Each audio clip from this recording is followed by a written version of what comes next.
Gracias a Rafa Ortega por la invitación. Buenas tardes, noches, veraniegas, y a mi colega aquí en la mesa. Pues entro yo a este tema que obviamente no es nada difícil hacer enlace con lo que está pasando ahorita en México. Más allá de lo que está sucediendo, déjenme empezar a hacer una muy breve aclaración, porque esto es algo que genera a veces confusión para quienes no estudiaron psicología como aquí, como un servidor. Y psicología no es psicoanálisis. Déjenme hacer esa aclaración porque los conceptos que voy a desarrollar a lo largo, digamos, de mi presentación tienen mucho que ver con psicología social y por supuesto con psicología política y psicología de medios de comunicación. No van a encontrar aquí referencias a los grandes padres del psicoanálisis que tradicionalmente ocupan y acaparan los reflectores cuando hablamos de psicología, como Freud, Lacan, etc. Esto es otra cosa que está vinculado sin duda a eso, y vamos a ver algunos lances, algunos guiños dentro de la psicología del psicoanálisis, pero no es psicoanálisis, ¿no? ¿Por qué se llama así o titulo yo esta presentación así, votar con las vísceras? Porque precisamente la gran aportación de la psicología a la política del siglo XXI es precisamente reconocer el valor y la importancia de las vísceras al momento de decidir por quién vamos a votar. Déjenme empezar con una anécdota de investigación. Ven ustedes en la proyección un tazón de palomitas. Un grupo de investigadores, 2 psicólogos en la Universidad de Stanford en Estados Unidos, a principios de la década de los 90, hacen un experimento con niños en edad preescolar. El experimento consiste en un set más o menos como este, en un salón de clases, proyectar en un televisor. En aquella época todavía no existían las pantallas de plasma ni de alta definición. En un televisor, en una mesa, una imagen, un still de un tazón lleno de palomitas como el que ustedes ven ahora en la pantalla. Los investigadores le preguntan a los niños: ¿qué pasa si tomo en mis manos el televisor y lo volteo? ¿Qué le pasa a las palomitas que están adentro en la imagen? Y más de la mitad de los niños dice: pues se van a caer, porque a edad preescolar, en el grupo en el cual estos colegas están investigando, obviamente confirman la hipótesis de trabajo que sustenta la investigación, la atribución de la fuerza de gravedad a el mundo real, a el mundo simbólico que está dentro de esa pantalla, todavía no está construida. Los niños todavía no distinguen de un estímulo que está en una pantalla y no lo logran disociar de la realidad real. Lo que pasa afuera, si yo tomo un tazón de palomitas aquí y lo tiro, pues evidentemente las palomas se van a caer. Para los niños lo que pasa afuera pasa adentro también. Si yo tomo esa pantalla y la muevo, eso va a suceder y se va a caer, igual que afuera. Uno aprende a ver la televisión y aprende con el tiempo que lo que pasa adentro no pasa afuera, pero nuestros cerebros no. Para nuestros cerebros, un estímulo como este en la televisión detona exactamente, neuronalmente hablando, fisiológicamente hablando, la misma respuesta que si yo sacara esta arma y la pusiera en vivo. Claro, ustedes van a decir: bueno, eso es una imagen que no representa ningún peligro, ningún riesgo para ustedes, porque es una imagen que está proyectada en una pared y es un halo de luz, a diferencia de un arma real que yo pudiera sacar aquí, poner en la mesa y decir: bueno, vamos a platicar de lo que ustedes quieran.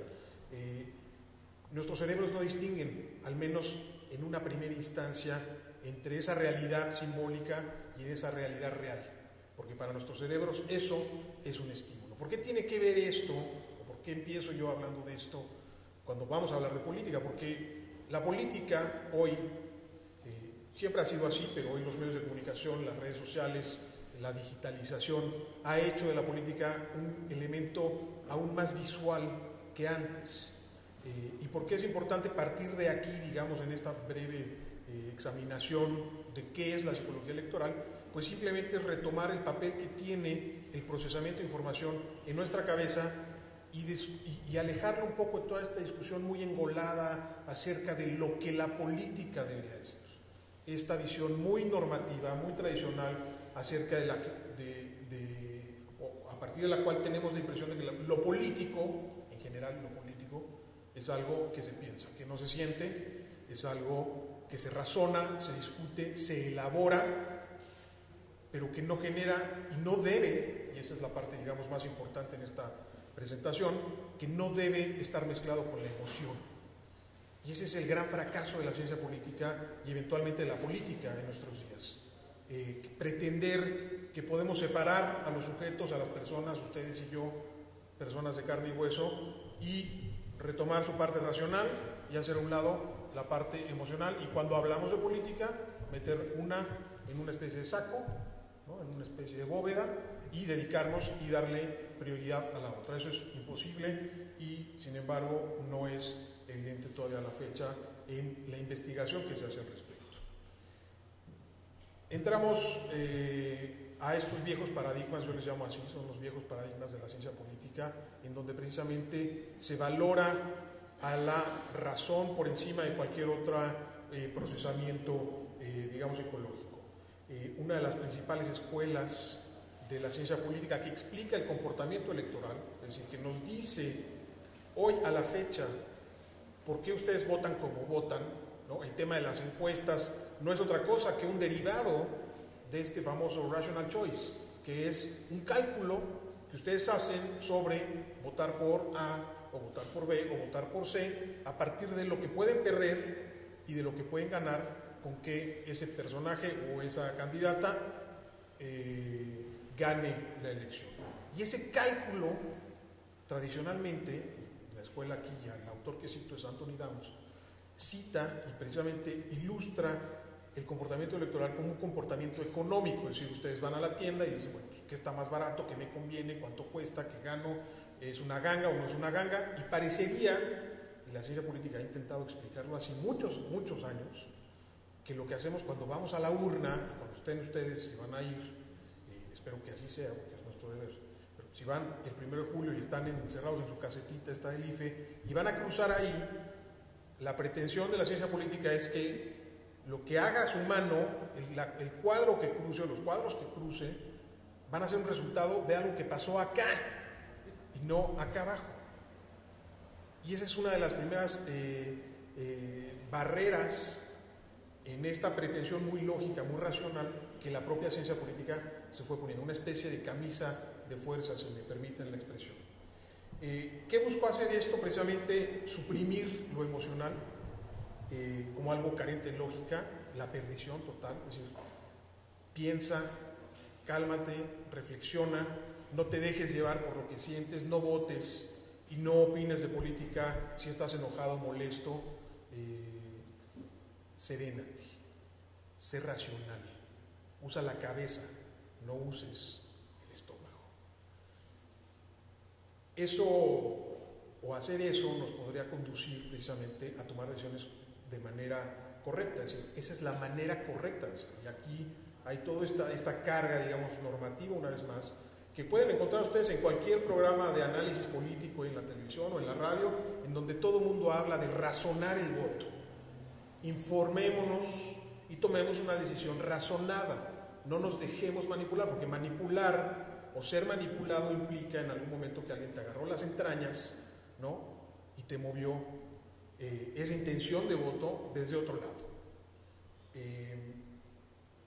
Por lo tanto, la ciencia política ha penado muy fuertemente la parte de la emoción. Sin embargo, hay mucha investigación en los últimos 15, 20 años que demuestra todo lo contrario. Voy a entrar a esas particularidades. Sin embargo, quisiera antes hacer una parada, digamos, en paralelo acerca de lo que ha pasado por su propia cuenta en la psicología. La psicología no toda la vida se ha ocupado del tema de las emociones. Sería falaz pretender que la psicología ha avanzado a espaldas de este racionalismo de la segunda mitad del siglo XX, que es básicamente el positivismo científico, es decir, poder entender que la realidad es un objeto que se puede observar desde fuera y que los seres humanos somos capaces de ver ese objeto a lo lejos, que nos podemos poner unos guantes blancos y podemos agarrar a la realidad como científicos sociales o científicos químicos, físicos, y podemos manipular esa realidad. Podemos poner a sujetos en un salón, mostrarles estímulos y sacar conclusiones respecto a las respuestas que dan frente a esos estímulos. La psicología finalmente avanzó también desde este paradigma de la racionalidad. Y una de esas escuelas de pensamiento precisamente es la psicología cognitiva, que, repito, adopta todos estos preceptos frente a lo importante o a lo fundamental del raciocinio por encima del tema emocional, fisiológico, involuntario e incluso de los propios reflejos a los que estamos condenados como seres, como organismos en materia de estímulos.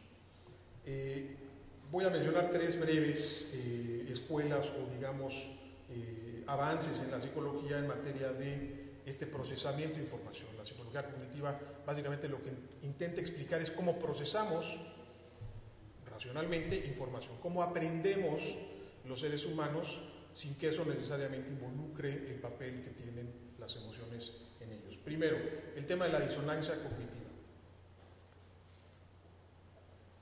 Festinger postula, para hacer un muy breve resumen, no clavarnos mucho en estas, digamos, perspectivas. Tenemos información respecto a un tema o respecto a una serie de temas que están asociados unos con otros y de pronto hay cosas que no checan. Un candidato que nos caía muy bien, de pronto dice una cosa que no nos gusta, que no nos cuadra o que parece que no tiene sentido frente a lo que él está haciendo. O peor aún, se demuestra que hizo algo indebido y que choca. La información, por lo tanto, que teníamos no se puede constatar con información o evidencia que contrasta o reta esa propia información. Y lo que creamos es una disonancia cognitiva, es decir, este sistema se quiebra porque lo que conocemos o lo que sabemos acá, lo que hemos aprendido, empieza a perder sentido. Y ahí viene esta segunda teoría de Heidegger, la teoría del balance. Los seres humanos estamos orientados a balancear la información que vamos obteniendo del medio ambiente. Básicamente estoy hablando de las atribuciones. Cuando ustedes van y conocen a una persona, inmediatamente los seres humanos hemos aprendido a hacer o crearnos una idea de esa persona de manera inmediata, en cuestión de segundos, por la apariencia física, por el tono de voz, por la forma en la que esa persona viene vestida, por la manera en la cual se acerca a nosotros o nosotros a ella o responde, inmediatamente nos formamos una opinión. Es introvertido, es agresivo, qué intenciones tiene, por qué se acercó, por qué me acerqué. Hacemos una valoración en cuestión de segundos, muchas veces ni siquiera a un nivel racional. El tema concretamente que ilustra esto es el tema de los estereotipos. Ver a una persona y a partir de su color de piel, su tono de voz, su acento, su edad, crear una serie de atribuciones que no son otra cosa más que un balance cognitivo en donde lo que buscamos hacer es crear una imagen unificada frente a una persona. Cuando de pronto esa persona se comporta de una manera que rompe ese estereotipo, lo que intentamos hacer es crear un balance. ¿Y qué es crear un balance? Bueno, finalmente nos lleva al tercer, digamos, avance de la psicología cognitiva, que es el dilema de las creencias. Las creencias entendidas como posesiones. Ustedes creen lo que les conviene creer. Finalmente, los seres humanos somos selectivos, somos mañosos a la hora de ir guardando nuestras propias creencias en estas cajas que nos permiten tener un sistema de valores congruente. Cuando alguien te dice y te critica, es que lo que estás diciendo es incongruente con lo que me dijiste hace rato, o lo que tú has hecho siempre, o lo que pensabas respecto a este tema o a este otro tema. Bueno, esa congruencia tiene el fondo de eso, es un tema de balance psicológico. Es decir, uno busca mantener una base en donde tú te sientas cómodo en tus propios argumentos. Cuando no encuentras eso, cuando alguien te reta, cuando uno de ustedes seguramente ha tenido una discusión política en los últimos 3 meses, ¿no? Y alguien reta algún punto de vista que uno está haciendo frente a un tema o un candidato, lo que uno tiene que hacer es ir atrás y construir argumentos para balancear la situación. Es decir, bueno, sí, lo que me estás diciendo es cierto, pero no estás considerando esto otro. Y eso es simplemente un intento, psicológicamente hablando, de balancear una percepción y un sistema de valores. Aún así, a este nivel todavía la psicología, estamos hablando de los 50, 60, su sustento, el paradigma que domina todas estas teorías sigue siendo el racionalismo. Es decir, todo está, si se fijan, todo está acá arriba, ¿no? Es un tema de cómo argumentamos, cómo pensamos y cómo aprendemos, pero el diálogo sigue siendo totalmente racional. ¿Qué pasa cuando juntamos estas dos cosas, psicología y política? Primero que nada, tenemos que empezar a percibir a la política como una administración que va más allá del ejercicio racional de la argumentación o del poder o de la administración del poder. Y tiene que ver con afectos, actitudes, creencias, valores e información. Y cómo cada uno de estos elementos interactúa uno con otro. Y es, eventualmente, cuando uno va rascándole, se da cuenta de que es un sistema profundamente complejo. No es una cuestión lineal, no es como cualquier encuesta hoy nos intenta explicar, bueno, es que si fulano hizo esto, entonces el resultado es que la gente dejó de tener esa intención de voto hacia él, o si empezó a hacer esto, entonces la gente tuvo esa intención hacia allá. La explicación, por supuesto, no es causal, sino asociativa, es decir, todo esto termina estando asociado en un sistema complejo que nos permite entender cómo pensamos la política y eventualmente cómo nos comportamos frente a ella. ¿Cuál es, digamos, esta parte que empieza, o este ruido que empieza a meter la parte de la psicología en la política? Primero, introducir el concepto de emoción, sí como un resultado de un proceso cognitivo, pero también como parte integral del sistema de toma de decisiones. ¿Qué quiere decir esto? Y digamos, el postulado quizá más radical de esta nueva escuela de psicología política es precisamente decirnos o hacernos ver que no podemos pensar si no sentimos. Si a ustedes no les mueve la tripa la política, ni les mueve la tripa la injusticia, ni les mueve la tripa la corrupción o el crimen organizado, probablemente les importe un comino quién gane la elección, probablemente no se van a tomar la molestia de ir a formarse el 1 de julio en su casilla, probablemente cuando alguien empiece a discutir con sus amigos o en su casa sobre política, ustedes digan, qué flojera, yo me voy, ahí los dejo, porque no lo sienten, no es porque no sepan. Nadie sabe política y todo el mundo sabe política, ese no es el problema. El problema no es un tema de IQ, es un tema de estómago. Y si ustedes no sienten la política, no sienten riesgos, miedo, emoción, amor, odio en la política, difícilmente van a pensar en ella y van a buscar argumentos acá arriba para tener una discusión, convencer a alguien, hablar, escuchar la opinión del taxista o de su profesor o de quien sea, ¿no? Porque la política, para pensarse, se tiene que sentir. Y voy a hacer referencia más adelante a dos de las escuelas que a mi gusto resumen muy bien lo que está sucediendo ahora en materia de psicología, no solamente electoral, que digamos está acotada a un tiempo específico, al proceso, digamos, de una elección, sino realmente en lo que es precisamente construir una concepción de lo político antes y después y durante una elección. Y que son básicamente dos: uno, la inteligencia afectiva, y otro, el razonamiento motivado. Y voy a estas dos. No quiero excederme el tiempo, entonces yo supongo que alguien me va a aventar un huevo porque también está aquí permitido. ¿Llevas a aventar tres? Llevo, perfecto, muy bien. Déjenme nada más, antes de hacer una radiografía muy breve de estas dos escuelas. El tema de las emociones es importante, ya ha generado, digamos, discusión que podemos resumir en 5 niveles en esta relación psicología-política. Primero, la centralidad. ¿Qué tan importante, qué tan central es la emoción para explicar el tema político? Hay quien dice, los más radicales, que está al centro.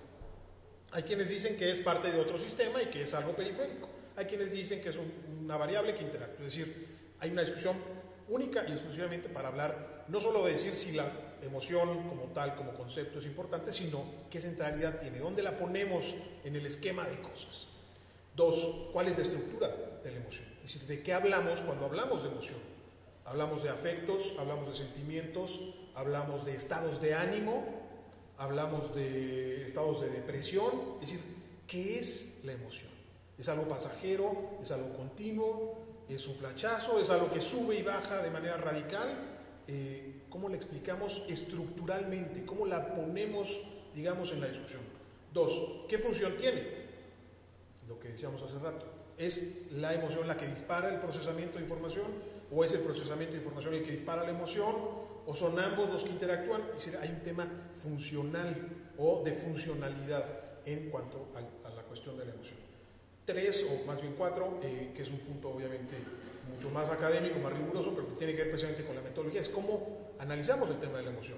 El caso que ponía yo de mis colegas que pusieron esta imagen, proyectaron estas palomas, tiene que ver eventualmente con el tema de la emoción, cómo la gente reacciona a cierto tipo de imágenes.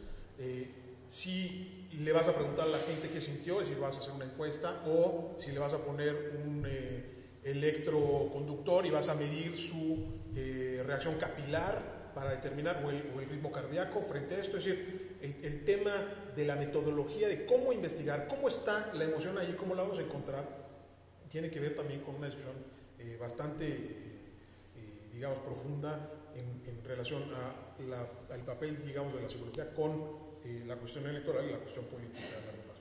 Y el último, que es la praxis, es decir, finalmente cómo se ejercita cómo se manifiesta esta emoción, cómo la vemos. Es decir, la emoción, ustedes probablemente estén sintiendo algo en este momento que va más allá del rostro o del gesto que yo estoy viendo. Por supuesto, porque la emoción no solamente es algo expreso, es algo que se manifiesta, es algo que sucede también en un proceso profundamente interno, personal y subjetivo. Bien, ¿qué quiere decir esto? Básicamente que hay al menos 3 maneras de aproximarse a esto. Uno, un modelo discreto en donde a un estímulo le corresponde una emoción, es decir, ustedes ven un arma y sienten una y solo una cosa. Otro, el modelo de valencia, es decir, sienten o una cosa positiva o una cosa negativa, es decir, hay una inclinación, hay una valencia. O los modelos multidimensionales, sienten varias cosas en varios sentidos, porque el problema y el enorme problema de la psicología es que no existen los absolutos. Y así como en nuestras vidas no existen los absolutos, no existe el odio absoluto, ni el amor absoluto, ni el pensamiento absoluto, ni la tristeza absoluta, porque los seres humanos cambiamos y vamos, digamos, en altibajos a lo largo de nuestra vida o a lo largo del día. Bueno, el tema del estudio de la psicología en lo político asume y parte también un poco de esta variabilidad. Bien, déjenme poner ahora sí un ejemplo muy concreto de lo que está pasando ahora. 2 estímulos, un solo mismo acto. ¿No? Un evento que todos, o algunos, varios de nosotros vimos, atestiguamos, que en principio se antojaba en materia de procesamiento de información como un evento profundamente racional, es decir, un debate en esencia es un intercambio de argumentos, de opiniones, de razones, de acusaciones, de ataques, de lo que ustedes quieran, pero en esencia es un ejercicio discursivo, es un evento audiovisual y por lo tanto tiene otra connotación que puede llevar o traer estímulos distintos, ¿no? El caso concreto de la discusión que se dio alrededor del debate. Es decir, cualquiera que haya visto este debate o que haya escuchado la discusión post primer debate el 5 de mayo en esta elección, entenderá desde la perspectiva, y déjenme jalarlos un poco al tema que discutimos en este caso concreto, el tema de la psicología electoral, estos 2 estímulos, estas 2 cosas que fueron chocando ahí, ¿no? Si alguien lo estaba siguiendo en Twitter o en redes sociales, se dio cuenta que esto inmediatamente se disparó. Entonces la gente ya no estaba hablando de si las posturas de un candidato o de una candidata eran en un sentido u otro, sino la desfachatez del Instituto Federal Electoral en contratar a una persona que tenía un vestuario que inmediatamente llamó la atención y jaló la discusión hacia un tema que no tenía aparentemente nada que ver con política y que terminó teniendo que ver todo con política. Bien, esta escuela concreta de la inteligencia afectiva de Marcus Neumann y McQueen hace necesaria una distinción entre la inteligencia afectiva y la inteligencia emocional. Son 2 cosas que pueden complementarse, pero que eventualmente no son la misma cosa. ¿Alguien alguna vez ha estado con un político, se ha tomado un café con un político, ha tenido una reunión en privado, ha comido con un político? ¿Cómo son los políticos?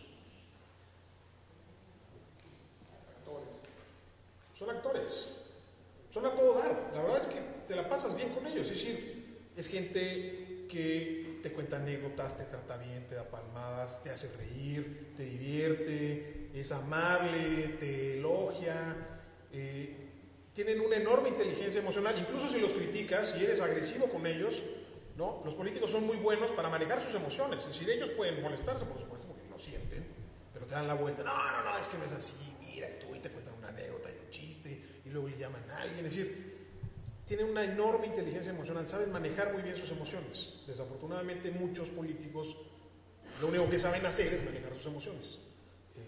Cuando pasan a un segundo nivel, que es el ejercicio del poder, se les atascan las manivelas, ¿no?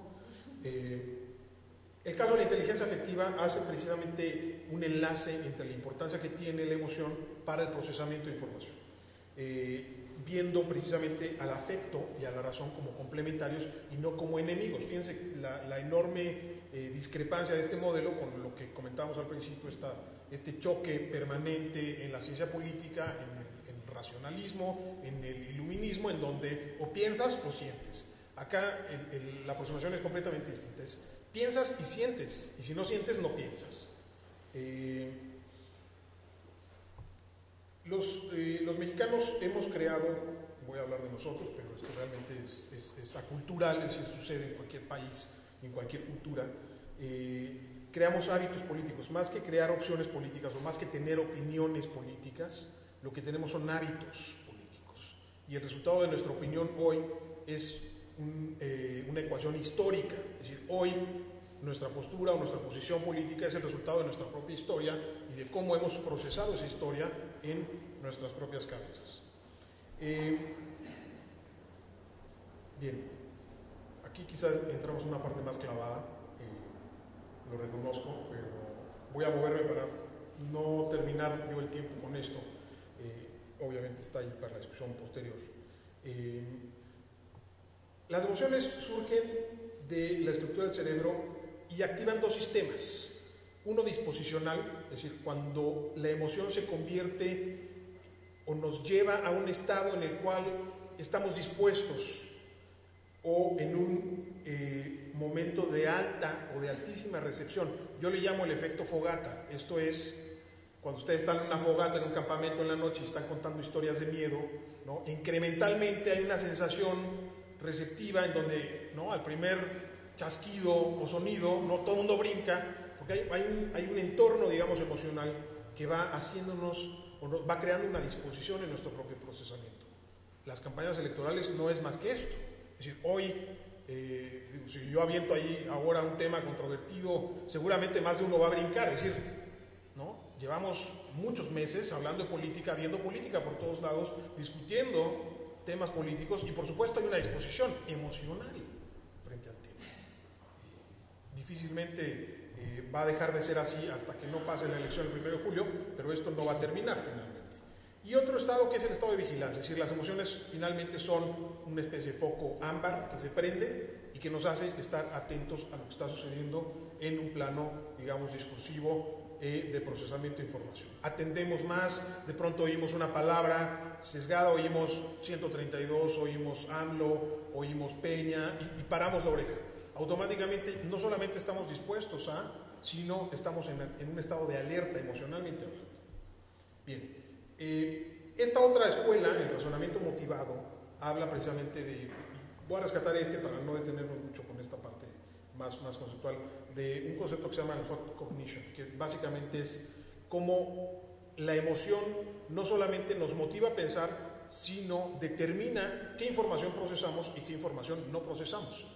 Cuando tú lees o escuchas algo que te hace sentir de una manera determinada frente a el candidato o la candidata que es de tu preferencia, en el caso que tengas una, eso genera una necesidad psicológica para crear argumentos que desactiven esa información, ¿no? Si alguien... 5 minutos. Ok, y el perro también dice que son 5, perfecto.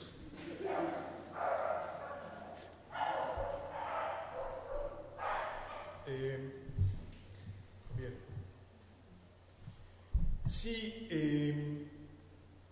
Si alguien hace una crítica a una preferencia política y la escuchas, la emoción no solamente te motiva a encontrar un argumento, sino probablemente te lleve a crear un sesgo en tu percepción. Si ustedes son fanáticos de Carlos Loret de Mola y oyen una crítica acerca de cómo trata a los candidatos cuando van al programa de Televisa en tercer grado, probablemente digan y tendrán que activar a partir de esta cognición caliente, cognición emocional, van a desactivar aquellos argumentos que critiquen al periodista y van a argumentar a su favor.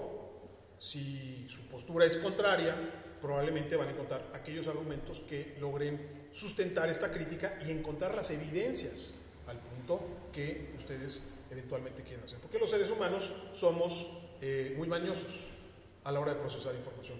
Oímos lo que queremos oír, vemos lo que queremos ver a partir de nuestras propias inquietudes, objetivos y obviamente simpatías políticas y este sistema de creencia de valores. Y las campañas, una vez más, son eso. Ustedes leen los periódicos que dicen más o menos lo que ustedes quieren escuchar, ven los noticieros en la noche o en internet o escuchan la radio, en los programas que más o menos dicen cosas que van en sintonía con lo que ustedes sienten, piensan o consideran que es correcto o que es cierto. Y eso no es más que un efecto, digamos, de reforzamiento. Déjenme poner, para saltarme esta parte más metodológica, y haciendo, digamos, este listado de emociones negativas que la propia investigación en psicología política, psicología electoral, ha ido encontrando y rescatando como líneas independientes de investigación muchas veces, y cada una de ellas generando enormes volúmenes de investigación para poder entender bien, por ejemplo, el caso de la ira. Es decir, ¿qué genera ira en el tema electoral? Todos podemos hablar de las campañas negras, las campañas negativas, pero la ira, digamos, es uno de los grados más altos en cuanto a un efecto emocional cognitivo, porque la ira no es puramente emocional, y eso es, digamos, el tema que hemos estado discutiendo aquí. Las emociones puras no existen y la cognición o el raciocinio puro no existen. Ambas están formadas de estos dos elementos.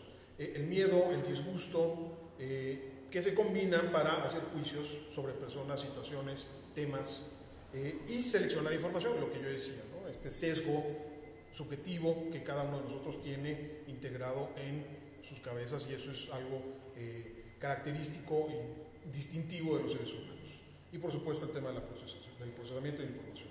¿Qué detonan estos procesamientos, digamos, de lo emocional?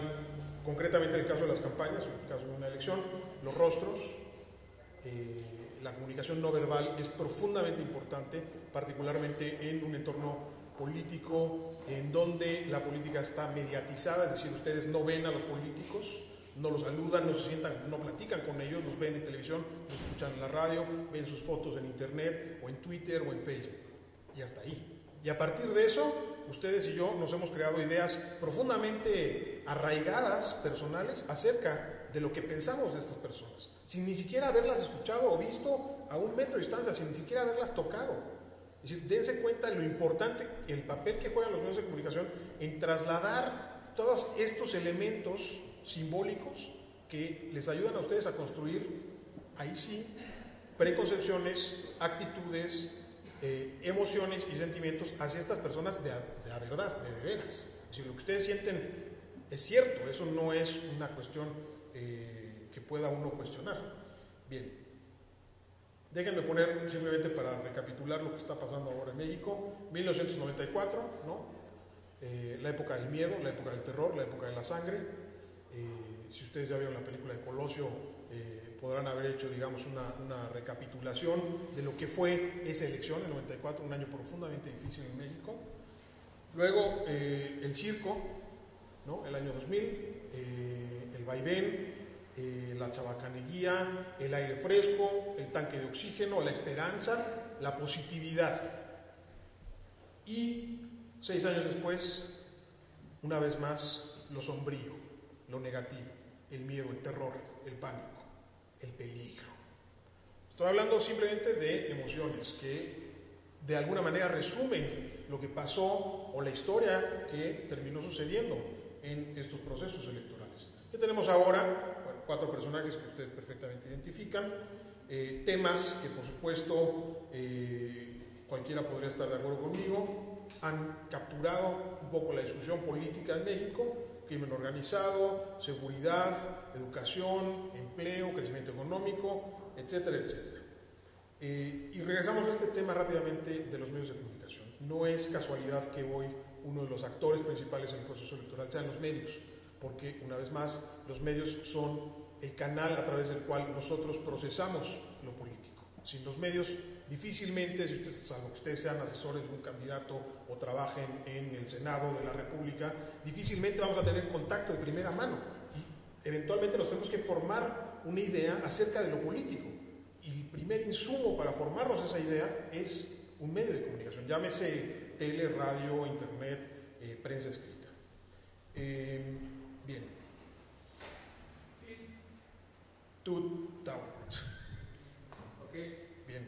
30 minutos. Nos cae un chingón.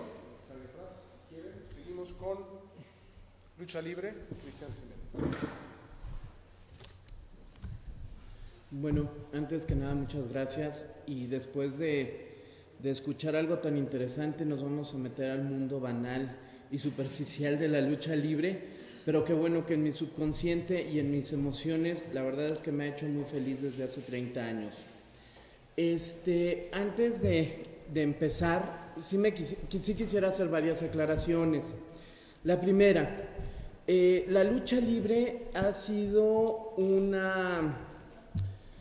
un deporte, un espectáculo que siempre ha estado un poco, ¿cómo diremos?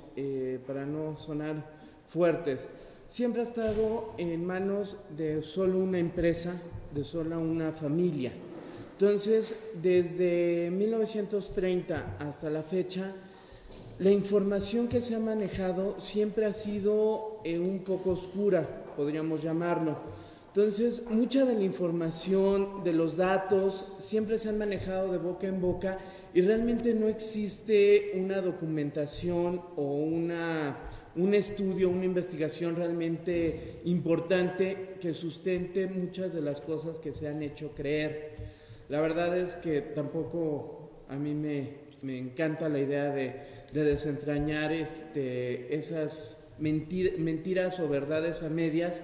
Pero bueno, es parte de lo que yo he estado haciendo y que gracias a la colección que empecé hace 30 años me ha ido formando un criterio y bueno, he podido darme cuenta que el mundo de la lucha libre es fantástico, pero poco estudiado. El tema, como lo platicamos, es la historia de la máscara, pero antes de iniciar con la historia de la máscara, sí me gustaría ir a un contexto histórico de los años 30, que es cuando se hace la instauración de la lucha libre en México. Todo el mundo o todas las revistas especializadas siempre han señalado que el 21 de septiembre de 1933 es cuando nace la lucha libre en México. Pero en sí, desde 1865, en la época de la intervención francesa, empiezan a llegar luchadores a México. Francia trae algunos grupos de luchadores para poder tener entretenido a sus soldados, tener entretenidos a la gente que estaba aquí en México. En los años 20 también se dan, en el teatro principal, se dan funciones, pero eran muy esporádicas. Entonces, yo sí creo que se debe de reconocer a Salvador Luterot González, que está aquí en esta foto, como el padre de la lucha libre. ¿Por qué? Porque él ya hace una instauración como tal, ya crea un local propio donde a partir de 1933 y solo en 2 fechas no se han dado funciones de lucha libre, una en los sismos de 1985, fue jueves 19 de septiembre, la función era el 20 y por causas del terremoto se suspende la función y bueno, en épocas hace poco con lo de la influencia, también por disposiciones oficiales se cancelaron todos los eventos públicos y deja de darse las funciones de lucha libre. Don Salvador Luterot, él es jalisciense de Ocotlán, nace a en 1897, finales del siglo XIX, y él era un agente, negociante, había trabajado en Hacienda, tenía estas atribuciones como lo que hoy podrían ser los inspectores o agentes de Hacienda. Iba a Estados Unidos, a El Paso, Texas en específico, y ve la lucha libre. Cuando él ve la lucha libre, dice, esto es prometedor, en México pues no existe la lucha libre, yo la quiero llevar. Entonces él se asocia con Francisco Ahumada y con Miguel Corona para hacer para instaurar las funciones de lucha libre en México. Es algo bien interesante, porque en los años 30 también es el nacimiento de un periódico deportivo, La Afición, que lamentablemente hoy en día es un suplemento del periódico Milenio. Entonces, La Afición, y que su director era Fray Nano, era muy amigo de Salvador Luterot. Salvador Luterot le gustaba también mucho el box. Entonces, empiezan a haber ciertas negociaciones, ciertas complacencias por parte de los periódicos, y entonces empiezan a tratar de que solo la información que se genere sea la que dé Salvador Luterot. Todas las demás arenas o todas las demás empresas de lucha libre que apenas empezaban o que eran incipientes, pues obviamente los tienen relegados. Y si, no sé, en la arena Peralvillo Cozumel, que era una arena chiquita, iba a estar algún luchador, pues ellos se encargaban a través del periódico de decir que no eran luchas reales, que era un show, que solo las luchas reales se daban en la Arena México. Entonces, Salvador Luterot, cuando decide hacer las funciones de lucha libre, pues obviamente no hay luchadores en México, tiene que traer una camada de luchadores de Estados Unidos, y los mismos mitos empieza a traer luchadores que los hace pasar, por ejemplo, en la función inaugural del 21 de septiembre, al Charro Aguayo, como si fuera un dorado de villa, un exvillista, pero en realidad el señor había nacido en Estados Unidos y pues aquí vino a darle una historia. Él salía de charro, por eso es el Charro Aguayo. Entonces quieren traer un poco lo nacionalista para poder enfrentar a los extranjeros que iban a venir.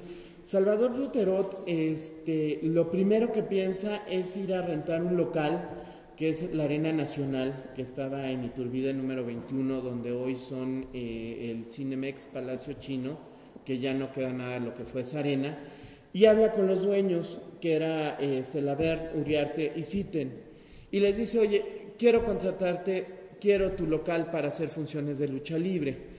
Ellos obviamente no aceptan, y entonces él empieza a buscar otra arena, que es la Arena Modelo, que es la arena, estaba en lo que hoy son los estacionamientos de la Arena México, ahí en la calle Doctor Río de la Loza número 91, y va con el dueño y le dice, ¿sabes qué? Que no me interesa rentarte el local, yo lo que quiero hacer es destruir esta arena, que ya está pues, derrumbada, era de madera, entonces con las inclemencias del clima, pues se había echado a perder las gradas, estaba en muy malas condiciones. Salvador Luterot insiste tanto al dueño, que era Víctor Manuel Castillo, que le dice, tanto su insistencia que se la voy a rentar, quiero 200 pesos mensuales por la renta del inmueble. Salvador Luterot, encantado, dice, aquí están. Él pues era negociante, dijo, sí es necesario tener un local propio, y empieza a reconstruir con un cirquero, empieza a reconstruir toda la Arena Modelo. Llega al grado de que queda súper bien, monta nuevamente a cambiar las tablas de madera, volver a hacer las gradas, que decide que el 21 de septiembre de 1933 ya está listo y ya está preparado para iniciar con las funciones de lucha libre en México. Y por lo cual, pues sí es el antes y después de la lucha libre en México. Y contacta otra vez a Fray Nano y le pide que lo esté apoyando a través de los periódicos de la época, en específico La Afición, y empiezan a hacer una campaña 1 o 2 semanas antes, y la verdad es que es una gran expectación la inauguración. Otras revistas, como la revista Todo de Pallavicini, sí en su crónica de esa función sí da a entender que, bueno, que es un espectáculo un poco grotesco, que no le ve nada de futuro y que afortunadamente se equivocaron, y pues eso lo empiezan a callar con otros periódicos. Entonces, Salvador Lutero hace 3 funciones. Los dueños de la Arena Nacional se dan cuenta del éxito que está teniendo y van y le dicen: ¿sabe qué, don Salvador? Ahora tiene que venir usted a hacer funciones a la Arena Nacional, o pues yo le voy a empezar a robar a sus luchadores. Salvador Lutero acepta y empiezan a hacer las funciones en la Arena Nacional, y al año siguiente, en 34, ya empiezan a hacerlos tanto en la Arena México, bueno, Salvador Lutero la rebautiza, en lugar de Arena Modelo le pone Arena México, y en la Arena Nacional, ahí en lo que hoy es el Cinemex Palacio Chino. Con este contexto, también quiero platicarles que en Estados Unidos la lucha libre en 1830, 1840 tenía mucho éxito. Ya para 1915, después de todas de la guerra, después de las crisis económicas que habían tenido, la lucha libre entra en una debacle. Entonces, hay un promotor que pues empieza a decir: bueno, ¿qué está pasando? Yo ya no estoy teniendo la importancia, o ya la lucha libre no tiene la importancia que tenía antes, y se da cuenta que tienen que hacer algo. Este promotor se le ocurre, llamado Rashman, que finalmente era prestanombres de Jack Hurley, que era el promotor de 1850, que era el que tenía el poderío de la lucha libre en Estados Unidos, y se da cuenta de que hay que revivir el deporte. Entonces se le ocurre en Nueva York, en la ópera, hacer un torneo y traer a luchadores de todo el mundo para poder reactivarlo. Los periódicos de Nueva York le empiezan a dar publicidad, pero la lucha libre pues no está reaccionando. Entonces, en una de las funciones, como es un torneo, llega una persona con un luchador enmascarado, con una persona enmascarada. Entonces él va y se sienta en las primeras filas y empieza a ver los encuentros.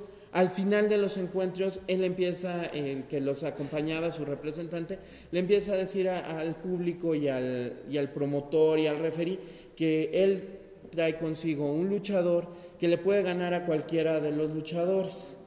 Entonces empieza a crear una expectativa tal que bueno, empieza los días que eran los torneos, empieza a ir más gente, y sigue apareciendo este enmascarado que finalmente en los periódicos le empiezan a llamar como Masked Marvel, la maravilla enmascarada.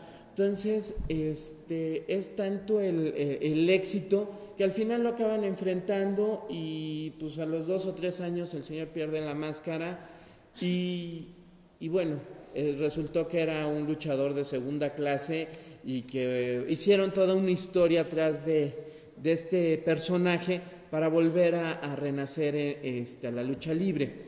Esto lo comento porque, bueno, sí quería platicar de la historia de la máscara en México, pero sí quiero hacer una aclaración. Muchas veces se ha dicho que la máscara es creación de México, que es una de las aportaciones que hace México a la lucha libre, y la verdad es que no es cierto. En Estados Unidos ya había luchadores enmascarados. A lo mejor la máscara que ellos usaban era un tipo como capuchón. Aquí tengo una imagen. Bueno, esta es la antigua Arena México, en el pórtico del estacionamiento que era hoy. Es esta, casi no se ve, pero es si se dan cuenta, es un poco como un capuchón. Este es el luchador que en 1915 está en Estados Unidos, y que bueno, que en los años 30 vuelve a surgir en Estados Unidos otra Masked Marvel, que ya tiene otro diseño su máscara. Entonces, cuando yo empiezo a estudiar, investigar sobre el origen de la máscara, pues me doy cuenta que realmente no es una aportación de México, pero la aportación sí es una máscara hecha como la que conocemos actualmente, donde tenga medidas, donde realmente tiene una costura, donde se pueden amarrar ellos los luchadores. Esto más bien era como un pasamontaña, como una capucha, como cualquier otra capucha. José Luis Valero, en su libro de 100 años de la lucha libre en México, que curiosamente sale en 1975, él habla y dice: el primer luchador enmascarado es la Maravilla Enmascarada, y debuta en noviembre de 1934. Haciendo una investigación, yo considero que el primer luchador enmascarado en México debuta el domingo 4 de marzo de 1934 en la Arena México, luchando contra David Barragán, que era un luchador olímpico. Los recursos de Salvador Luterot primero son luchadores extranjeros, pero luego hace una escuela de lucha libre, y para eso se apoya mucho en la Academia de Policía, que está actualmente en la calle de Argentina, por donde está la librería Porrúa. Empieza a hacer ahí su semillero de luchadores, y su base también son luchadores olímpicos, luchadores grecorromanos, que es más fácil para ellos enseñarles lo que es la lucha libre. Entonces, este enmascarado debuta el 4 de marzo y regresa a la Arena México el 11 de marzo, derrotando a Antonio Canales. La expectativa que hace a través de la afición, a través de las publicaciones de la época y de la misma arena, es decir, Salvador Luterot dice: tengo un enmascarado, ya vi que tuvo éxito en Estados Unidos, yo así lo estoy interpretando, porque sí hay relación de Curley con Salvador Luterot, y trae este enmascarado. Para muchas personas, como para Mario Paniagua, como para Gómez Garnica, para Clavel, para el mismo Valero, este enmascarado puede ser Mario Núñez. Yo la verdad es que lo dudo mucho, porque es un luchador que viene por 2 semanas. Mario y Luis Núñez, ellos también son luchadores, ellos están en la escuela de medicina, y que pues, dentro de la preparación en la escuela de medicina, pues ellos son luchadores olímpicos, grecorromanos, y se dedican a la lucha libre, y después uno se vuelve odontólogo y el otro se desaparece. Pero bueno, el chiste es que es improbable que nada más viniera por dos solo funciones este luchador. Forzosamente tenía que ser un luchador extranjero. En un periódico de la época, en el Universal, el sábado 17 de marzo, un reportero, Kid Pullitas, hace una reseña, y sí me gustaría leerla textual, porque es muy, muy interesante cómo él, a partir de unos días a la aparición de este luchador,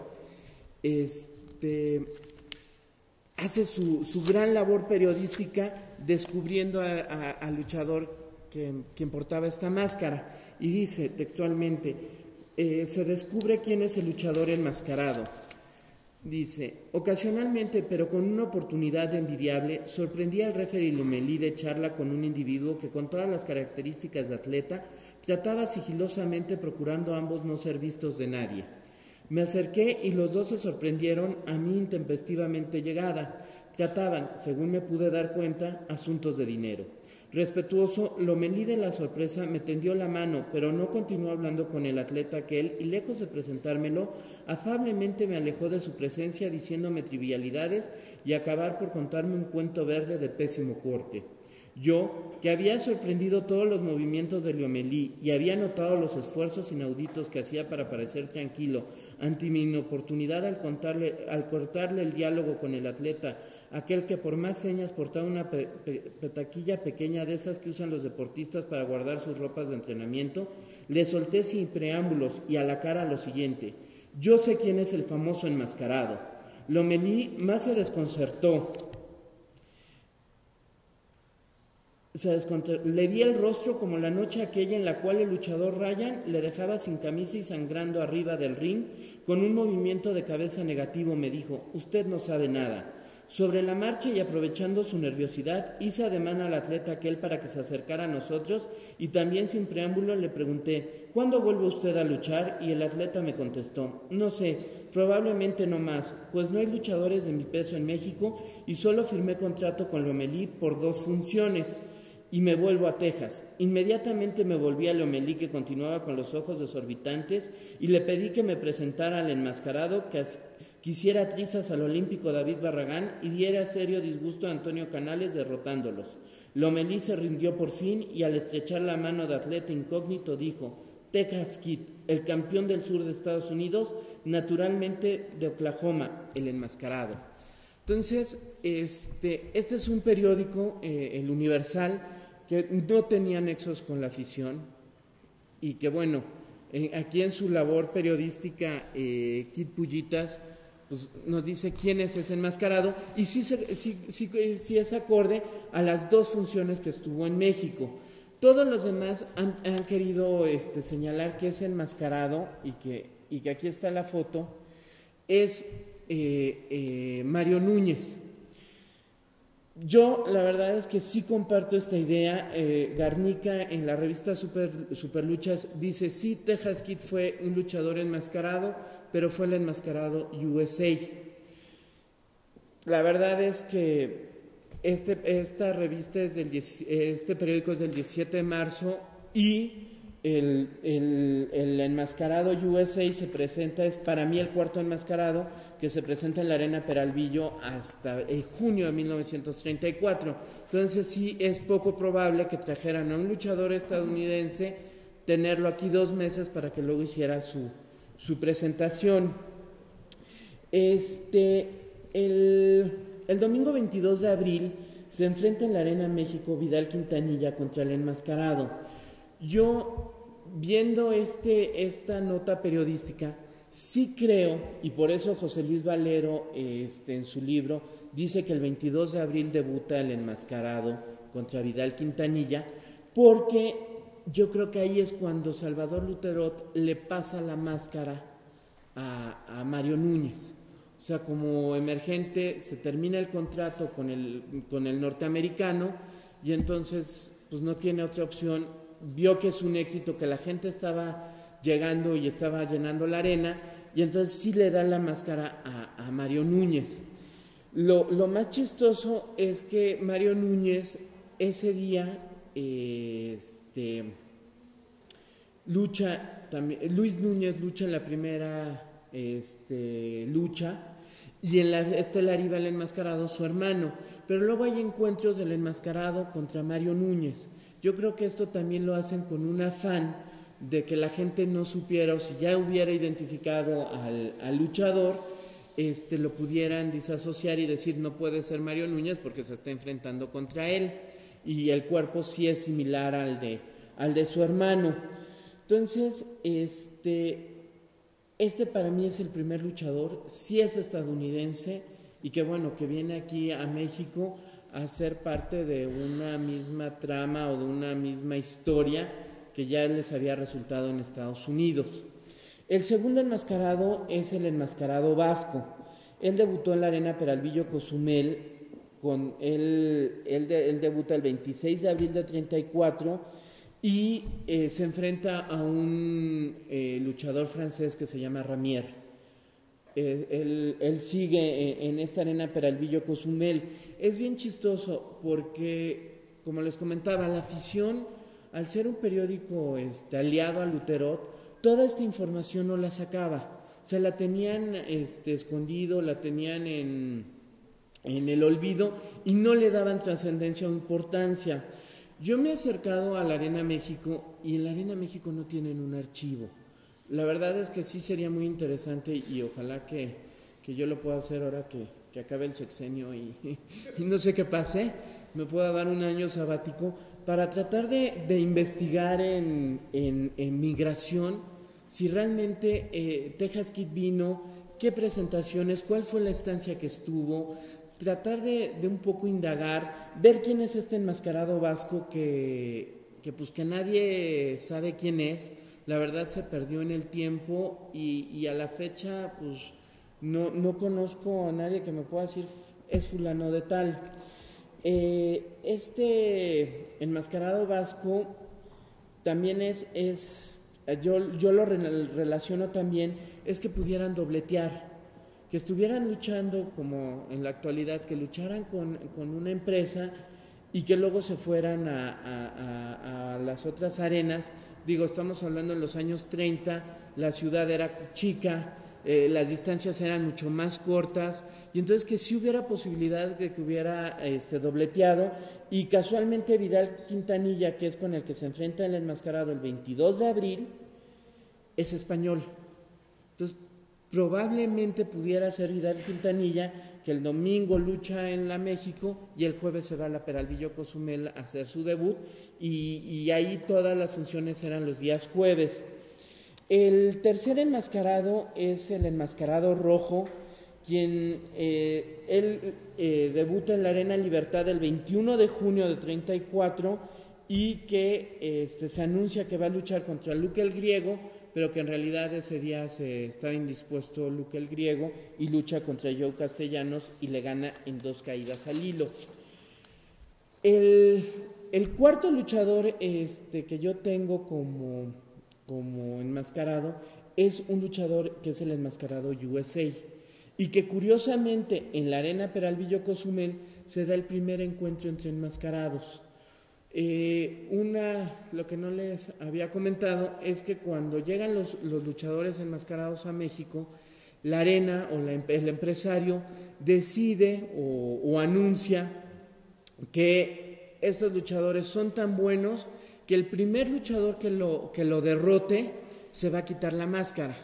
Entonces, obviamente, pues nunca pierden, y el 28 de junio de 34 se avientan esta primera lucha de enmascarados, pero casualmente en esta ocasión no dicen que el que pierda se va a quitar la máscara. Entonces, aquí debuta el enmascarado vasco, sigue presentándose ahí en la Arena Peralvillo, sigue el enmascarado vasco, y hasta el 22 de noviembre del 34 se presenta la Maravilla Enmascarada, que en este caso es Ciclón McKay. Ciclón McKay, él participa en la primera función de 1933 del 21 de septiembre y en la del 28 de septiembre. Y bueno, si se dan cuenta, la imagen del enmascarado como esta es muy similar.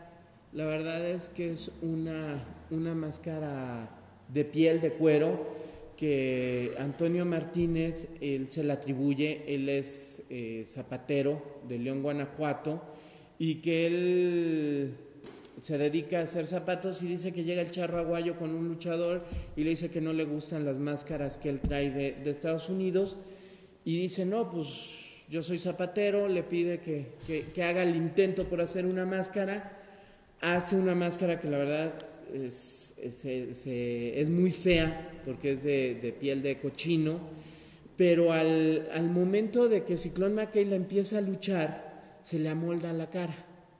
Entonces a la siguiente semana va con Martínez y le dice, oye, pues hazme 10. Dice, ¿pero por qué? Y ya le explica.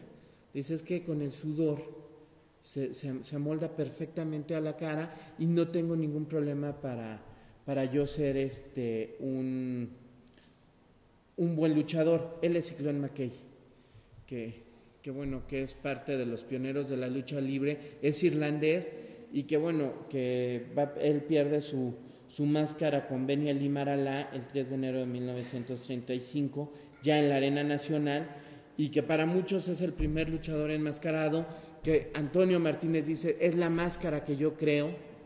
Y pues la verdad es que ya había otros luchadores y que ya usaban unas máscaras similares. Si quieres, para continuar con psicología. Bueno, no me quedé pensando en el completo del luchador. Sí. El público, nada más necesito que digas un número. 10, 5. Abrimos preguntas al público inmediatamente.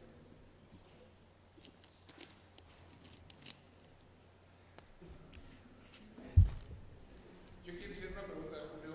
Taxistas y psicología electoral. ¿Qué onda con los taxistas y la psicología? Como termómetro. Los taxistas tienen todo mi respeto en esto. Sí, yo no he encontrado en la academia alguien que tenga como mayor curso de la situación política del país y que no tenga también mayor sesgo, digamos, en sus propias opiniones, pero es muchas veces más entretenido tener una charla con ellos que con cualquier politólogo. Los argumentos que tiene a la mano son increíbles. Es decir, regresando a este tema emocional, este tema de la anécdota mata la teoría. Y los taxistas en México son muy dados al tema de la anécdota. En mi experiencia, no sé, obviamente, pues hay muchos taxistas, hay muchos taxis, y hay muchos sitios, y hay muchos libres, y uno toma los taxis también en distintos estados, entonces eso también tiene que ver con la conversación. Oye, y también otra pregunta, ¿qué tanto afecta el voto corporativo? O sea, me queda muy claro que muchas de las elecciones en nuestro país se ganan por el voto duro, por el voto que yo considero que no es un voto pensado, sino es el voto del sindicato, es el voto de los cacicazgos que todavía existen en México, es el voto de la gente que pues tienen que seguir finalmente sigue existiendo el voto duro, aunque digan el IFE y todo que la democracia en México casi ya es perfecta, pero pues no es cierto, sigue habiendo esa realidad que no podemos ocultar. Para la psicología, ¿eso qué les dice? ¿Hay alguna manera de poderles decir cambien su forma de pensar? Hijo, es una gran pregunta, pero a ver. Yo creo que en México tenemos un enorme problema con esto que yo decía de los hábitos políticos. ¿Sí? Uno de los grandes, de las grandes introyecciones políticas que tenemos en México es que los políticos son todopoderosos. Es decir, yo no puedo leer de otra manera si, como las encuestas dicen, el PRI regresa a Los Pinos, es el regreso de papá. Es decir, lo podemos odiar o lo podemos amar, pero esta fascinación con alguien que se va a encargar de todo y que va a suplantar a alguien que no logró resolver nada. Es decir, un poco la lectura en ese voto duro muy simplista a veces termina siendo reducida a la entrega de la responsabilidad cívica. Y el enorme problema en México es que hay un enorme déficit de ciudadanía. Es decir, no somos ciudadanos, somos hijos de alguien y alguien tiene que llegar a resolver los problemas y si no lo resuelve, pues es culpa de él, no es culpa de él o de ella. Pues, o sea, realmente y eso pues, termina tocando este voto corporativo. Si uno no entiende por qué una persona vende su voto por una despensa, bueno, pues porque quizá la percepción de valor que tiene ese voto es 0 o menor a 0, ¿no? Una despensa es mayor que eso, y eso es una realidad, sin duda existe. ¿Por qué nada más sacaron ustedes ganando el primer regalo de esta noche? Las tiendas eróticas. Salud. Cortesía aquí, señor. Sí, con todo gusto. Danzón dedicado. ¿Por qué no hay más luchadores? ¿Por qué los luchadores que se hayan vuelto políticos son tan buenos en las Bueno, te he de platicar que sí hay una estrecha relación entre la política y la lucha libre. En los años 70, cuando todavía existía en México la figura del tapado, hay un luchador que luchaba como Caballero Tigre II, hijo de Rosalío Hernández, el Caballero Tigre I, y entonces va con el dueño de la revista Lucha Libre, Valente Pérez, y le dice que va a cambiar su nombre, que él quiere ser un gallo, que él es el gallo y el gallo y el gallo, y le dice el el promotor le dice, oye, pues este editorialista le dice, no, la verdad es que pues el gallo está muy simple. Ahorita es 1976, viene la figura del tapado, ¿por qué no te pones el gallo tapado? Y así empezó a luchar, este señor salía con como una capucha del Ku Klux Klan y abajo su máscara, y era una alusión al tapado de la política de Abel Quesada. Y en las revistas así sacaban los reportajes, conozca usted el tapado, es un viejo político que ahora quiere ser luchador y bueno, fue un gran éxito este luchador. Hay varios luchadores que están inmiscuidos en la política, la verdad es que no sé si sea bueno o malo, pero un caso muy, muy reciente fue Mil Máscaras. Mil Máscaras quiso ser senador de la República por su estado, por San Luis Potosí, pero la verdad es que pues, él quería ser Mil Máscaras, ser un representante ciudadano de enmascarado, y pues la verdad es que era un poco prestarse a un chiste, ¿no? La verdad es que le dijeron, si quieres ser senador, pues vas a hacer por tu nombre y pues adelante. Hay mucho por hacer por la lucha libre y creo que tanto deportivamente como culturalmente la lucha libre está un poco renegada o dejada a un lado en la cultura. Yo he metido infinidad de proyectos a Conaculta y yo creo que cada que los presento los ponen los pasan sin leerlos porque han de decir lucha libre, pues no, esto no va con la cultura, y la verdad es que es triste. En Japón, en España, en Inglaterra la lucha libre tiene un gran éxito y culturalmente se dan exposiciones que realmente me gustaría que en México también se pudieran dar, y uno de los objetivos de mi colección es poder hacer un museo, poder hacer el Museo de la Lucha Libre en México. ¿Superbarrio era luchador? No, Superbarrio no, él era uno de los Rascón Banda, y que bueno, en el sismo del 85 él empieza a hacer su lucha política y sale el enmascaramiento para decir, bueno, pues yo soy el luchador del pueblo, soy el superhéroe como un santo de la colonia, ¿no? Hola, buenas noches. Oye, una pregunta. ¿Tú qué piensas ahorita de esta parte? Entiendo que la lucha libre siempre ha sido espectáculo, teatralidad y todo esto, pero ahora se ve muy exagerado, ¿no? ¿Tú qué piensas a comparación de antes, ahorita cómo lo ves? Si tú piensas que se puede como otra vez dejar a un lado esa parte tan escénica, si tú lo vemos, y que sea mera lucha, ¿no? Menos golpes. Mira, la verdad es que a mí me tocó vivir y disfrutar la lucha de antes. Son deportistas, eso no cabe la menor duda. O sea, yo retaría a cualquiera que se subiera 15 minutos a un ring, que aguantara el ritmo y que aguantara los golpes, porque finalmente sí son reales. El luchador está preparado para recibir un golpe, está preparado para saber cómo zafarse de una llave y no se lastime. Alguna vez yo también quise hacer funciones de lucha y yo decía, oye, que se suban al ring y que se den con todo. Y me decían, no, nadie va a bajar vivo. O sea, si tú pones a dos diciendo yo les decía, bueno, para que se vea real, pues la garantía de los dos se lo lleva el que gane. Decían, no, hombre, nos vamos a matar arriba y nos vamos a quedar sin garantía y usted nos va a tener que pagar el hospital. Entonces, la lucha libre, yo creo que una de las cosas que más daño le ha hecho es la televisión. La televisión, si bien es cierto, es un medio de comunicación muy eficaz, debería estar sirviendo para que la gente le guste la lucha, sacando documentales, sacando entrevistas, haciendo otra cosa, pero no transmitiendo la lucha libre. ¿Por qué? Porque los tiempos de televisión son sagrados, cuestan. Entonces, en la Arena México, si tú vas a grabar esa función, pues les dicen, tienes 10 minutos y haz lo que puedas. ¿Por qué? Porque me conviene más sacar 5 o 4 luchas y que conozcan más luchadores porque yo voy a vender más que una lucha de 1 hora.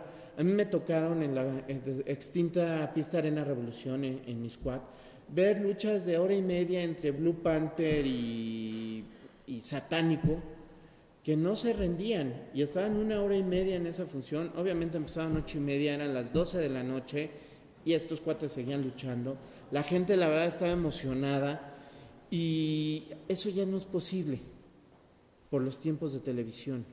Yo creo que si la lucha se sigue transmitiendo, pero no la función, sino irnos más a educar a la gente con los programas de lucha libre, creo que sería muy bueno y haríamos a que el espectador, tú como aficionado a la lucha, les exigieras más.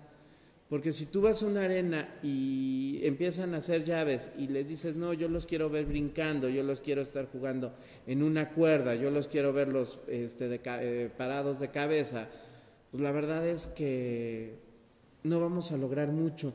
Yo sí soy un defensor y me gustaría dignificar la lucha libre otra vez a lo que yo viví, pero también la gente o el público ya se volvió un poco flojo y entonces les gusta eso. Cuando yo voy a la Arena México, pues también veo que el aficionado va a mentar madres, a emborracharse y a desestresarse. Entonces la verdad es que también hay que ver qué público es el que se busca y bueno, estos foros son los que pueden llegar a que la gente conozca y quiera como yo quiero a la lucha libre. Bueno, yo tengo dos preguntas sobre la psicología electoral y otra sobre la lucha. Sobre la psicología electoral quisiera preguntar ¿cómo ve usted la posibilidad de que los medios se amolden a las circunstancias actuales? Porque estamos viendo cosas como el surgimiento del movimiento como el Soy 132, las redes sociales, la manera que están actuando actualmente para influir en las personas, aunque no todo el mundo tiene acceso a internet, y especialmente en México, pero vemos un doble discurso en los medios. Por un lado vemos que ellos nos dicen que apoyan ese tipo de movimientos, que están con los jóvenes. Por otro lado vemos a los pseudo-comentaristas, analistas políticos de las dos televisoras haciendo ataques, diciendo cosas como que el movimiento es creado por políticos de la izquierda, desacreditando pues, entonces, ¿quién se va a moldear a quién? Los medios van a acabar con este tipo de movilizaciones, va a pasar como en la guerra sucia de los años 70, o bien los medios se van a adaptar. Y bueno, es en cuanto a la psicología electoral. Y sobre la lucha, bueno, también referente a lo que comentas, yo también considero que la lucha libre está muy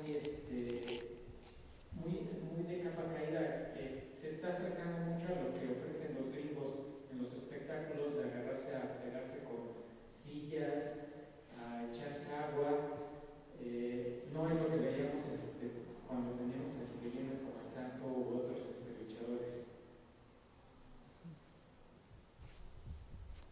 A ver si quieres respondo esto. Yo, escuchando la pregunta ahora y lo que se decía ahora de la lucha libre,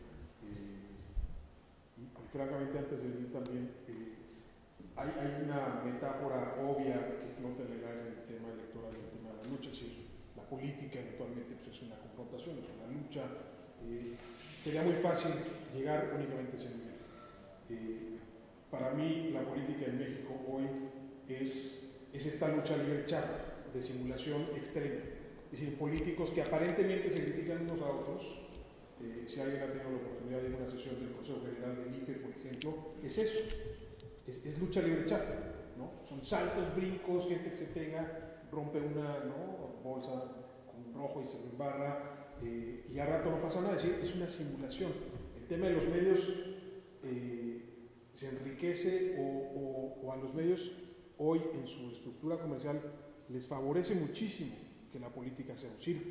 Es decir, la narrativa de los medios en torno a la política se ha convertido en un producto muy parecido a lo que le pasa a la lucha libre. Es decir, las televisoras hoy lucran enormemente con la descalificación de lo político.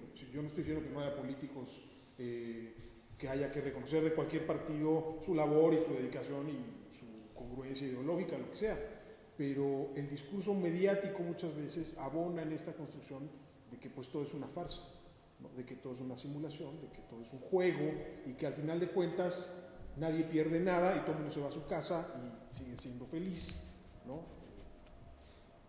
Eso por un lado. Y por otro lado el tema de lo que está pasando hoy, yo creo que sí hay, sin tampoco sobrevalorar el movimiento del Yo Soy 132, que creo que es muy rescatable, y hay propuestas ahí en la mesa. Hay, yo creo que más insatisfacción que propuestas, es decir, es difícil todavía entender exactamente hacia dónde va a llevar ese movimiento, porque cualquier movimiento social tiene que estar organizado para prosperar, y yo creo que esa es la parte, digamos, más difícil del 132 hoy. Es muy fácil como aventar y dejarse llevar en el momento, pero después viene un tema de organización. Y si no hay un proyecto, si no hay una postura, si no hay una plataforma en, digamos, ese movimiento, difícilmente va a llevar a ningún lado. Los medios lo han reconocido. El tema de los medios en México es que la cancha es profundamente dispareja. No tenemos diversidad de medios, no hay opciones, particularmente en el caso de la televisión, pero particularmente en el escenario que viene hacia adelante. Es decir, telecomunicaciones, las asociaciones que se están dando ya hoy, Televisa y Yusacel, por ejemplo. Es decir, el tema de telecomunicaciones lo único que está haciendo es replicar estos duopolios, estos monopolios, que en 30 años nos van a hacer preguntarnos cómo llegamos aquí, pues con lo que está pasando hoy.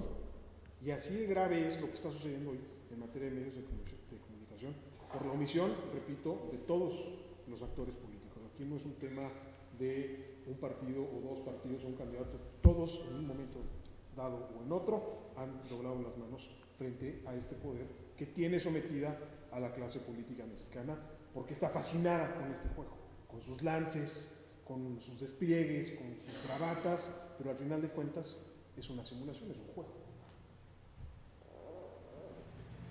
Bueno, y yo concuerdo totalmente con lo que dices. La verdad es que la lucha libre norteamericana le ha hecho también un daño a la lucha libre mexicana. Es increíble, de verdad, cómo cuando WWE viene a México, en el Palacio de los Deportes, ahora dicen que llega a la Arena Ciudad de México, los boletos de 3, 4 mil, 5 mil pesos se venden y se llenan. ¿Por qué? Por lo mismo, porque la televisión te está pasando lunes, viernes, miércoles, todo el día te está pasando WWE. Sabritas, ya metí un gol, da productos de WWE, cuando en realidad lo que debería de estar buscando, o otras empresas, dar productos de la lucha libre mexicana. La verdad es que la lucha libre mexicana en el extranjero, cuando tú vas y dices México, lo asocian al Santo, lo asocian al Chespirito o al Chavo del Ocho y a la Virgen de Guadalupe, pero sigue siendo un referente de la lucha libre, y bueno, cada día se está perdiendo. Y pues toda la información, para mí se me hace un poco terrible que la Arena México no tenga un archivo, que no tenga realmente un proyecto de investigación. Finalmente es parte de la empresa que los ha tenido 80 años viviendo, ¿no? Hoy en día, ¿cómo se podría...? Se acaba de hacer usted el entrenador del segundo regalo de tiendas de óptica, patrocinado de los boletos. Hoy en día, ¿cómo se podría catalogar a la lucha libre? ¿Arte, cultura o entretenimiento? Híjole, te voy a platicar. En los años 80 hubo un programa de Jacobo Saludowski, cuando todavía lo querían en Televisa, que hizo una mesa que decía lucha libre, circo, maroma o teatro. A lo que voy, tiene una parte de todo. Si es entretenimiento, sí. Si es un espectáculo, sí. Pero también es arte. Hay varios artistas como Carlos Amorales, como Demián Flores, como Doctor Lacra, como Ramírez Corona, que han hecho mucho arte de la lucha libre. O sea, también es parte de no solo de cuadros o grabados, sino también performance que han hecho respecto al tema de la lucha libre. Hay fotógrafos extraordinarios como Lourdes Grobet, que tienen ya un nombre y un prestigio como fotógrafos, y que el libro de espectacular de lucha libre, la verdad es que fue una gran aportación, tanto para ella como su carrera, para poderla consolidar, como para la lucha libre. Y pues cultura, yo siempre he dicho que la lucha libre es cultura. Cuando fui a Conaculta a decirles un poco del museo, decían, nada más quiero que pueda tener yo un espacio donde yo pueda exhibir y donde pueda haber un centro de investigación, donde yo pueda conservar y poderle dar un cauce a las cosas que yo tengo. Yo tengo alrededor de 1 millón de imágenes, de los cuales muchos son archivos de negativos, que si no se les da una estabilización, una digitalización, se van a perder en el olvido, y la verdad es que no me gustaría. Entonces, cuando yo iba y me decían, no, es que vea Culturas Populares, en Culturas Populares seguramente les va a encantar tu proyecto. Yo les decía, pero es que Culturas Populares es de las regiones de México, de los artesanos, de las comunidades, de todo lo que puede ser lo popular del arte.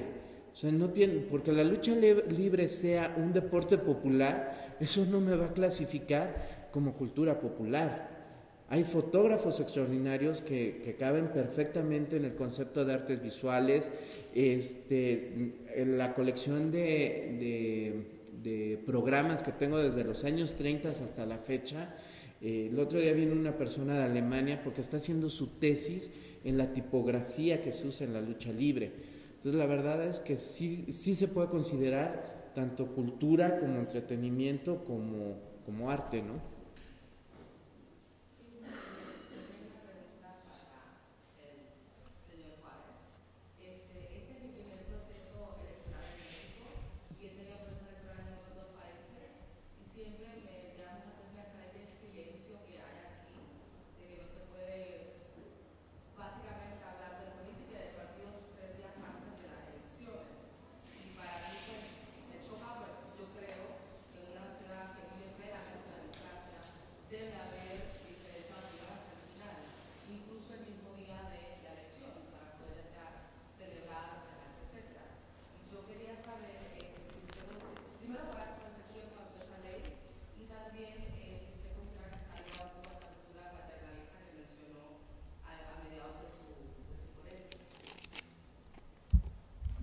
Sí, claro, con gusto. Eso que mencionas ilustra muy bien este divorcio entre la ley electoral y la realidad política de nuestro país. Es decir, este esfuerzo que forma parte de esta simulación de tener reglas, ¿no? Y si tú revisas la ley electoral mexicana, es una de las leyes más complejas y más extensas a nivel mundial. Es decir, cualquier estadounidense, francés que llegue y vea nuestra legislación electoral se va de espaldas. Son artículos de artículos de artículos de pretensiones, muchas veces exageradas, de regular el discurso público. En el caso concreto de este silencio que impone la legislación, es decir, en teoría las campañas electorales terminan mañana y la elección es el domingo, y no se pueden publicar encuestas, que es uno de los grandes temas. En cualquier otra democracia, el mismo día en la mañana se pueden publicar las encuestas de cómo van. Los periódicos en otros países anuncian en sus primeras planas por quién debes de votar de acuerdo con el criterio editorial del diario. Y aquí existe toda esta pretensión que a mí me parece totalmente, no solo carente de sentido, sino, me regreso un poco y te respondo el segundo punto, ¿no? Este paternalismo del Estado mexicano. Es decir, no solamente es un tema de candidatos o partidos políticos, es el propio Estado en sus instituciones o a través de sus instituciones. El IFE es un caso concreto de ello, en cuidar a los ciudadanos. Es decir, no escuches esos spots, son negativos, son muy malos, dicen cosas muy feas. No los veas, ¿no? Y nosotros queremos que el Estado nos tape los ojos, las orejas, y escucho estas opiniones no solamente con alumnos, sino con colegas míos que dicen, es que el IFE debe de sancionar a las televisoras y debe de bajarles el switch porque en el tercer grado le pegan demasiado a unos o a otros. Hay que decirle a la gente, ¿y que la gente no puede ver eso? ¿Y que la gente no puede tomar, a partir de lo que está viendo, sus propias decisiones. ¿Es que es evidente? Pues claro que es evidente en tu lectura. ¿Y por qué alguien no puede llegar a la misma conclusión que tú? No necesitas tener un doctorado o un posgrado para darte cuenta si un medio de comunicación está manipulando. Y lo mismo con el caso de las encuestas. Es decir, recordemos, y nada más pongo ese ejemplo claro, que ya en México el año pasado se anuló una elección en el estado de Michoacán, en la capital de Morelia, porque en una pelea de box, el box no es lucha libre por supuesto, pero un luchador, el boxeador traía en los calzoncillos el logotipo del PRI y fue uno de los argumentos que utilizó el Tribunal Electoral del Poder Judicial de la Federación, es decir, la máxima instancia en materia judicial, en materia electoral además, para determinar que esa elección no había sido válida, porque si tú viste esa pelea el sábado en la noche, ¿no?, con el calzoncillo y con el logotipo del PRI, ¿no?, como zombie, fuiste al día siguiente y votaste por el PRI, y eso es una trampa. Es decir, a ese grado hemos llegado en este proteccionismo. Por supuesto que eso debe ser sancionado si se comprueba de manera indebida, etcétera, etcétera, pero ilustra, digamos, un poco este galimatías legal, y que para mí no es otra cosa más que un juego de sombras que a los políticos les encanta jugar porque ellos hicieron la ley, todos los partidos.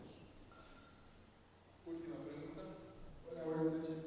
Yo quisiera saber el impacto que la psicología electoral en este tema, bueno, el impacto que tiene la abstinencia que probablemente hay en estas elecciones. ¿La abstinencia o la abstención? Las dos. Bueno, sí, la abstinencia creo que está comprobado que Ya lo dijo que lleva... Josefina. Claro, no va a ser un niño al cuchicuchi. No, la abstención es precisamente eso, es decir, la abstención es el resultado de una evaluación en donde uno decide que la política no tiene nada que ver con uno. Es decir, que eso es un juego que ya está resuelto, que hagas lo que hagas, votes por quien votes, te manifiestes como te manifiestes, no vas a cambiar nada. Es decir, el detonante para que uno vaya y participe y vote es lo que el concepto se llama agencia. Es decir, es asumirte tú en tu pequeña contribución de tachar una boleta, doblarla y meterla en la urna, que vas a hacer un cambio, por más pequeño que sea, ¿no? Es la noción del granito de arena.